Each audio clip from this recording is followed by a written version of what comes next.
السلام علیکم dear viewers, آپ کے favourite informative channel metal life سے میں ہوں پروفیسر شبیر احمد۔ ہمارا آج کا ٹاپک ہے تنسیخ نکاح۔ یہ ایک سوال ہے جو ہم سے پوچھا گیا ہے۔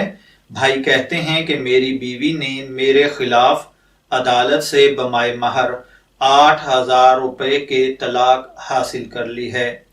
عدالت میں میرے خلاف اس کی کوئی شہادت موجود نہیں، نہ ہی عدالت نے شہادت طلب کی ہے۔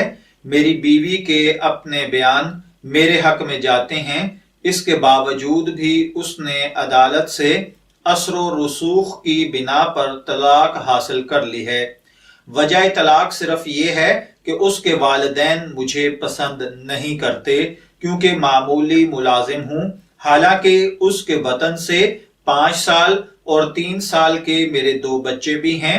کیا اس کو شرعاً طلاق ہو گئی یا نہیں؟ کیا وہ شرعاً دوسرا نکاح کر سکتی ہے یا نہیں؟ دیکھیے میرے بھائیوں اور بہنوں، شرعاً صحیح فیصلے کی صورت یہ ہے کہ عورت کے دعویٰ دائر کرنے پر عدالت شوہر کو طلب کرے اور اس سے عورت کی شکایات کے بارے میں دریافت کرے۔ اگر وہ عورت کی شکایات کو غلط قرار دے تو عدالت عورت سے اس کے دعویٰ پر شہادت طلب کرے اور شوہر کو صفائی کا پورا موقع دے۔ اگر تمام کارروائی کے بعد عدالت اس نتیجے پر پہنچے کہ شوہر ظالم ہے اور عورت کی علیحدگی اس سے ضروری ہو تو عدالت شوہر سے کہے کہ وہ اس کو طلاق دے دے۔